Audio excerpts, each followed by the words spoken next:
There's an ancient symbol hidden in plain sight, one that holds the key to transformation, power, and unlocking your true potential.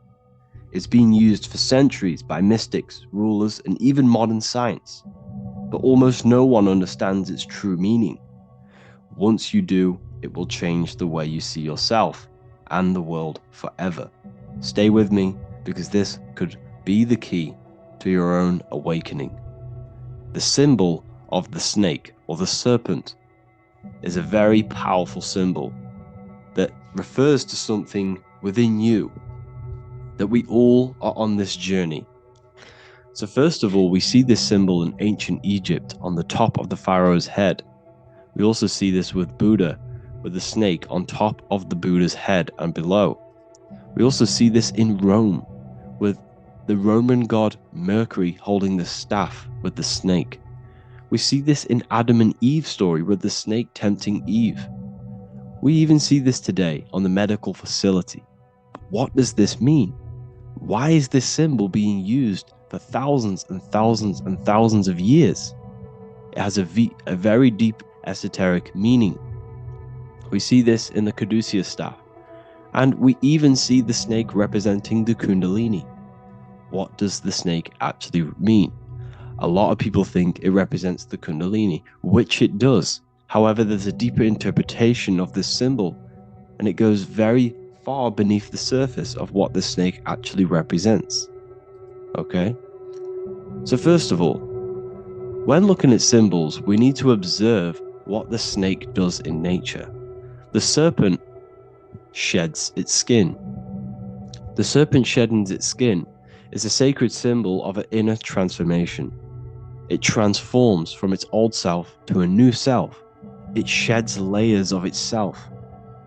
As the snake discards its old exterior, it mirrors our own journey of realizing outdated beliefs and patterns, paving the way for a renewed, authentic self on the esoteric path of awakening. Essentially, it represents transformation, but not transformation of our physical bodies, transformation of our inner world. Now, this is where things get a little bit tricky and you may become a little bit confused, but I'm going to make this very clear for you. The snake symbol, or any symbol, can be used for different contexts. For example, the Kundalini. We see the snake representing the Kundalini. We all know that energy can't be destroyed, only transferred. Like I said, this is a transferring of energy. It's a changing, a transforming, shedding its skin. It represents transformation. Sexual energy is energy, and we can transform the sexual energy into a Kundalini awakening to activate dormant brain cells in our brain and to activate the human light body, which is the spirit. We can cultivate, save, and retain our sexual energy, transmute it up the spine to activate the brain. This is a symbol of transformation, of energy in this context. However, when we go to the emergency services, this does not mean the same thing as the Kundalini. The snake in this context represents transformation of health. When we are picked up by the emergency services, we are looking for a transformation. We are unwell, and now we need to transform to well-being. This is why they use this symbol. It represents transformation, especially with the pole and the snake climbing. It's transforming from the bottom to the top, shedding its skin, shedding old layers, transformation. We see this in the Bible with the snake tempting Eve to eat the apple of the tree of knowledge of good and evil. Well, what does this mean? Where's the transformation in this? Well, this is a very hidden one. The transformation takes place in Adam and Eve's consciousness and their mind. They go from a pure, whole state of consciousness, from being tempted by the snake, and they eat it and they transform into knowing the good and evil, into the dualistic ways of thinking and the dualistic meaning of this world. Let me rephrase that. They understand the dualism of this world. And they now understand the two good and bad ways of thinking. They know the knowledge of good and evil, of duality. They shifted from a whole state of consciousness into their consciousness being split into good and evil. This represents the journey of every single soul that incarnates into this world, including yourself. When you were a child, you were whole. You had no understanding of good and evil. But as you grew older, you eaten the fruit. You grew to understand the knowledge of good and evil. Your consciousness split from a whole into a separate and divided way of thinking and divided understanding of the world. We suppressed aspects of ourselves to fit in with society norms. And we just limited ourselves with limiting belief systems. We knew the knowledge of good and evil. Our consciousness split from a whole state. This is what Adam and Eve is symbolic of. We see this with the Roman god Mercury, with the snake. Mercury represents intellect, communication. He's always flying in the air, which represents the air, the mind, the intellect. He's holding the snake to represent transformation of the mind. This is what we call mental alchemy.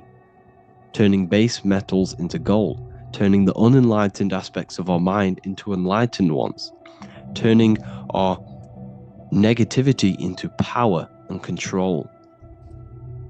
We see this with Buddha, and Buddha is all to do with transformation of the inner world, transformation of the mind and the soul and the emotions. And it also represents the Kundalini. We see this in ancient Egypt. We always see the snake on the head, representing the place where the third eye is, representing the intellect or the mind's eye, the third eye, whatever you want to call it. This is the place of the invisible intelligence within us. This is our mind, or intellect. And this is the transmutation of the mind. This is why the snake is on the head, representing the transformation of the mind, going from the unenlightened into the enlightened, going from the uncontrolled to the controlled mind, so that we can control the very fabric of reality. I've kind of just given that away. Why is this important? Humans are creators. We're the architects of creation, endowed with the divine power to channel the fourth dimension, which is the imagination, into reality. Each thought and intention is a seed. When nurtured with focus and clarity, transforms the unseen into the tangible experience. This creative process bridges the gap between the ethereal and the material. Humans are creators. It's impossible for you not to create. Whether you're doing this consciously or subconsciously, you've been creating your whole life, turning non-physical thought into physical reality. We are creators. However, the mind cannot create in a state of chaos. The mind cannot create with limiting beliefs. The mind cannot create with thoughts that come and destruct our minds. The mind cannot create consciously and effectively if there are impulses within our mind and we have no control over the mind. So this is where self-transformation comes from within. This is where the snake comes in. The snake represents the transmutation of our mind from the uncontrolled to the controlled. In this context of the Egyptians with the snake on their head. It's all to do with mental alchemy. In the occult tradition, the mind is seen as a delicate instrument that demands constant vigilance. Left unchecked, it reverts to archaic and destructive thinking patterns. Like a finely honed blade, it must be continually sharpened through discipline and self-refinement. In this unending process of unveiling and mastery, we learn to shape reality, harnessing the power of our thoughts to manifest the highest potential. It's all to do with mental alchemy, and this is how the snake is connected to you. And what the snake represents to you, it represents the transmutation, the changing of ourselves, of our consciousness, so we can gain control in this 3D world. If we lack control, then we'll constantly be manifesting chaos. Now, there are 3 ways that we can transform our world.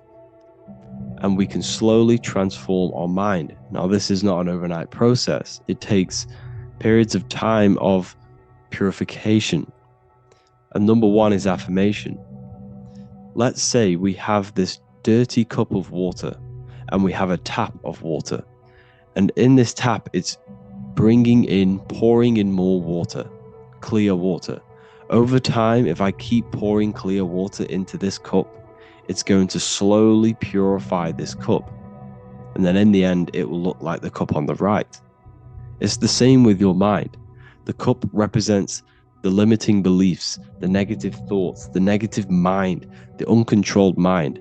But if we keep repeating affirmations over and over and over again, such as I am disciplined, I am powerful, I am limitless, over time this can purify our subconscious and we can gain control over the mind, and we will become conscious of the thoughts that we are giving attention to. The second way is meditation. Meditation allows one to develop an off switch for the mind, providing a sense of control over it. Over time, we gain the ability to filter our thoughts and become more conscious of the ones we choose to engage with. Meditation, over a period of time, will give you this button that allows you to filter out negative thoughts. If you have a negative thought in your mind, you'll be able to become conscious of this and redirect your mind's attention. This is all about self-control, because remember, we become what we think about. The snake represents the transmutation of the self. And another way is visualization. Visualization allows your subconscious mind to experience the reality you desire, accepting it as truth. As the subconscious becomes more immersed in this imagined reality, it works to manifest it into your conscious experience. Your visual eye, visual eye. You're using the mind's eye to see and mold your future. That's what imagination is for, to create in your future. You can become your future now in your imagination. And this can slowly purify your consciousness, slowly purify your mind, which will then, if you do all three of these over periods of time, you will see great transformation from the inside out. And your outer world will start to mirror your inner transformation, because it's as within, so without. You change your inner world of consciousness, of thought and emotion, you'll change your external reality and your circumstances. So I hope this lesson has gave you a great understanding of what the snake actually represents.